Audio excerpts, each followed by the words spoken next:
Bueno, señores, otra y van dos. Otra y van dos. El sacerdote Carlos Piantini, de la parroquia María Auxiliadora, pues fue trasladado a Puerto Rico.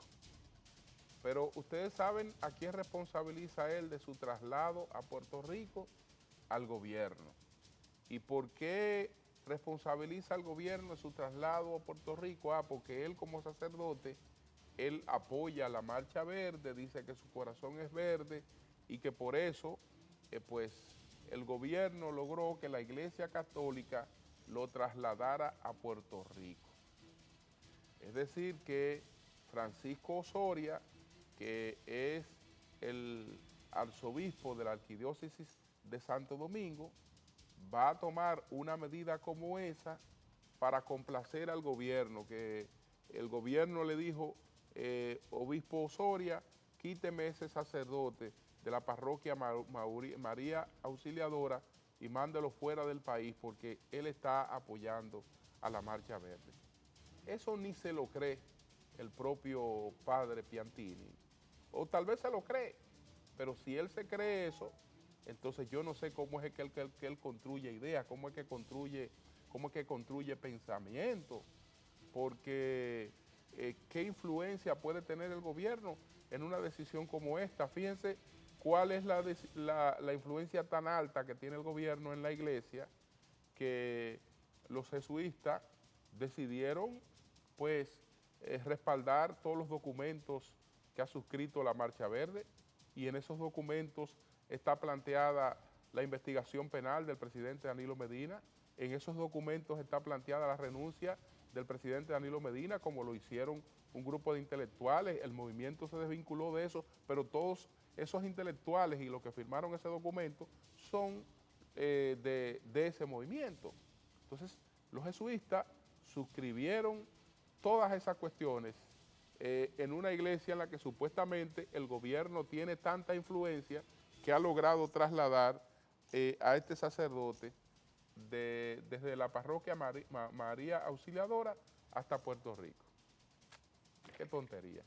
Vamos, señores, a ver cuáles fueron los temas, los 10 temas más importantes de esta semana.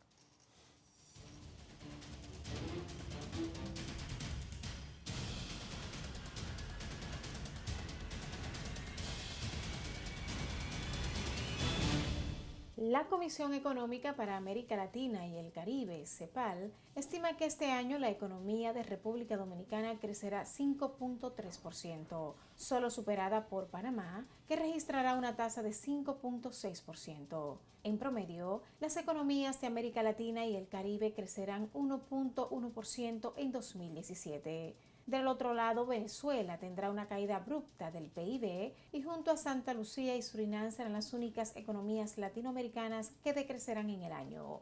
En su último reporte, el organismo regional señaló que el comportamiento económico dominicano estará influido por la moderación del ritmo de crecimiento del sector industrial y de la inversión, que alcanzará niveles más acordes con la tasa de crecimiento a largo plazo. También se espera un crecimiento más prudente de la construcción, especialmente aquellas que dependen de la inversión pública, como la infraestructura vial, las viviendas de bajo costo y las escuelas, de igual forma los nuevos centros turísticos. El Comité Político del Partido de la Liberación Dominicana decidió respetar el acuerdo firmado en el 2016, antes de las elecciones, y reiteró que Rubén Maldonado será presidente en la Cámara de Diputados para este año legislativo. Además, se acordó que en el Senado repetirán Reinaldo Pared Pérez como presidente y Dionis Sánchez como vicepresidente. Sobre el tema Odebrecht, Reinaldo Pared, quien junto a Cristina Lizardo y Radamés Camacho ofreció la información, dijo que no fue tratado. No obstante, afirmó que se decidió invitar a Radamés Segura, Julio César Valentín y Temístocles Montaz a la próxima reunión del organismo para que se integren a sus labores, aludiendo al principio de presunción de inocencia que consigna la Constitución. Estos dirigentes no estuvieron presentes en el encuentro, en el que participaron 27 de los 34 miembros del comité político. El doctor Jaime Aristi Escuder fue designado administrador general de la Central Termoeléctrica Punta Catalina bajo la dependencia de la Corporación Dominicana de Empresas Eléctricas Estatales. Así quedó establecido mediante el decreto 261-17 emitido por el presidente Danilo Medina. Se recuerda que el economista fue parte de la comisión designada por el Ejecutivo para investigar la licitación de Punta Catalina. El decreto toma en cuenta el informe que rindió al país esta comisión el pasado 30 de junio y considera que para dar seguimiento a esas recomendaciones es necesario que uno de los miembros de esa comisión asuma una posición de dirigencia en la administración y gerencia de la referida obra.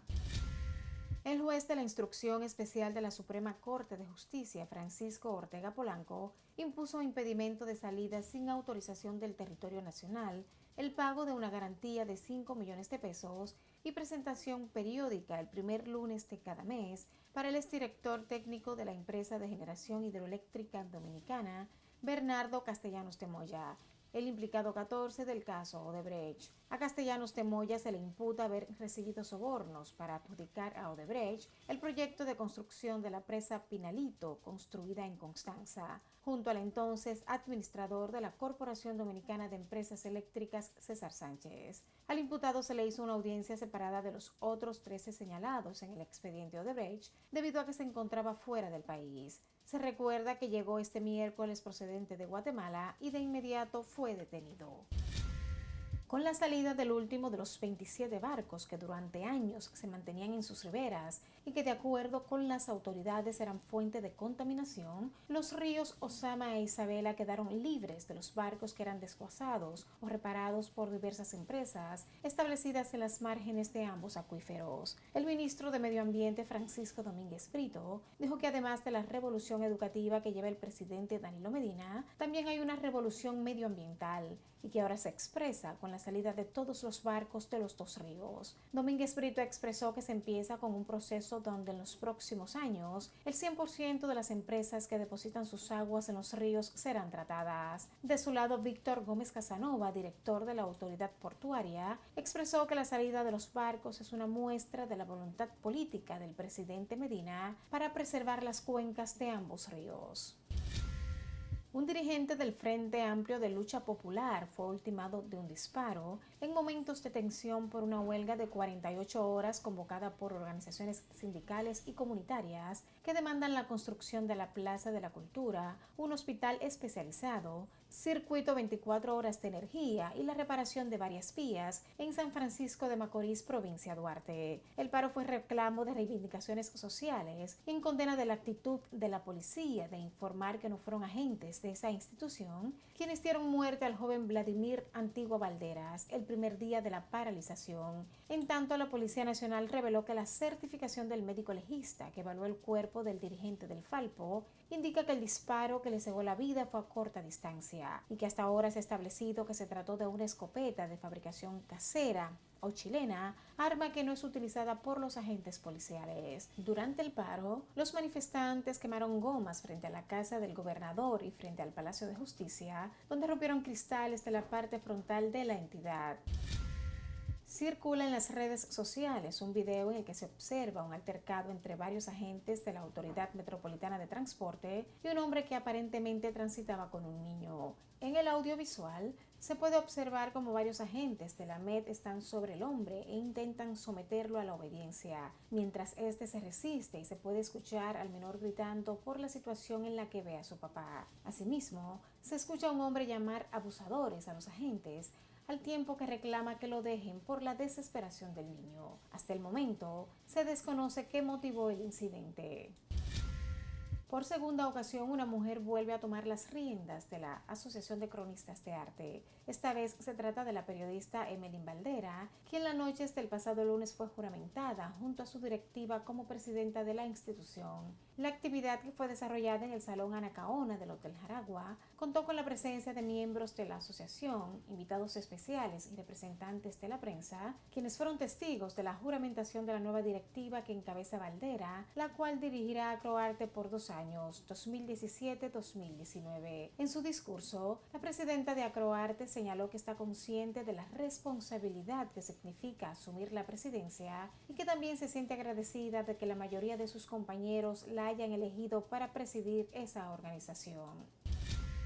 La Unión Europea anunció en un comunicado que no reconocerá la nueva Asamblea Nacional Constituyente y exige al presidente Nicolás Maduro que dé marcha atrás y suspenda la formación de esta entidad. En nombre de los Estados miembros, la alta representante para la política exterior, Federica Mogherini, ha asegurado que estos países no pueden reconocer la Asamblea Constituyente por su preocupación en cuanto a su efectiva representatividad y legitimidad. Asimismo, la firma de recuento electoral Smartmatic, que lleva cooperando en los comicios en el país desde 2004, ha denunciado discrepancias entre sus datos y las cifras oficiales en los comicios del pasado domingo. Antonio Mujica, presidente ejecutivo de Smartmatic, indicó que gracias a la existencia del robusto sistema automatizado de votación que tienen, es que pueden saber sin lugar a dudas que en las pasadas elecciones de la Asamblea Nacional Constituyente hubo manipulación del dato de participación, estimando que la diferencia entre la participación real y la que anunciaron las autoridades es al menos de 1 millón de votos. En otro orden, las líneas aéreas Avianca y Delta decidieron dejar de prestar servicio en Venezuela, alegando que sus operaciones corren riesgo debido a fallas de infraestructura y de seguridad. Con estas, suman 15 las aerolíneas internacionales que han dejado de operar en el país en los últimos 4 años.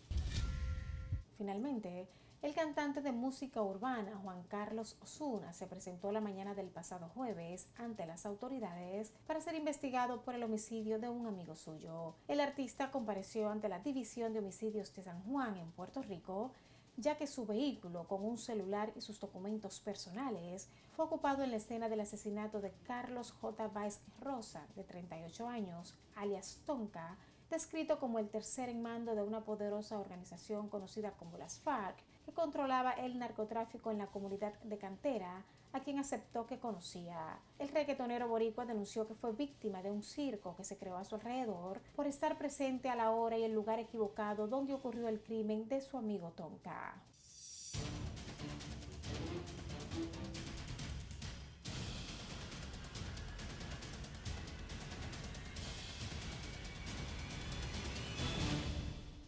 Bueno, señores, en el día de ayer el periódico Hoy publicó un editorial pidiendo excusa por algo que se produjo en su edición del pasado viernes que nosotros dimos a conocer a través del Sol de la Mañana, que fue un montaje sobre la situación de militarización de San Francisco de Macorís. En una portada del periódico Hoy aparece una tanqueta que supuestamente había sido llevada a San Francisco de Macorís, y aparece un helicóptero que no es de la Fuerza Aérea Dominicana. Entonces, entre otras cosas, ¿qué dice el periódico con relación a este tema? Este diario publicó ayer en portada unas fotos de equipos militares desplegados en San Francisco de Macorís para enfrentar el paro de actividades que allí transcurría. Pero ocurre que tales fotos no se corresponden con la realidad, porque nunca el Ministerio de Defensa envió esas armas a la ciudad norteña. Varios de los equipos militares exhibidos en la foto no son propios, además, de nuestros cuerpos castrenses. Las fotos son falsas. Entonces, ¿qué pasa?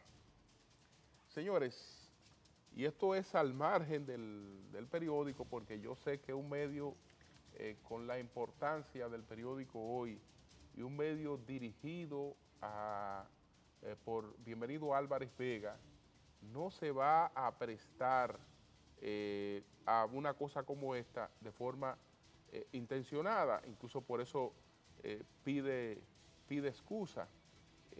Pero aquí hay sectores que quieren crear una imagen similar a la de Venezuela en la República Dominicana. Señores, la catástrofe que está viviendo Venezuela no la podemos desear absolutamente para ningún país,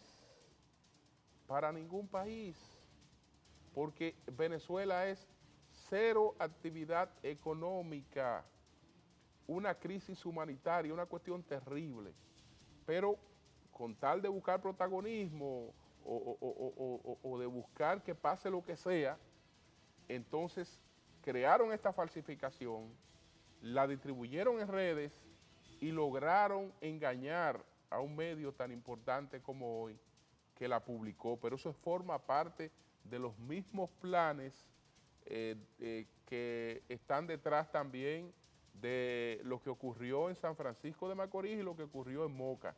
Hay dos muertos muy extraños en las circunstancias en las que esto se produce, para de inmediato a salir a responsabilizar a las autoridades.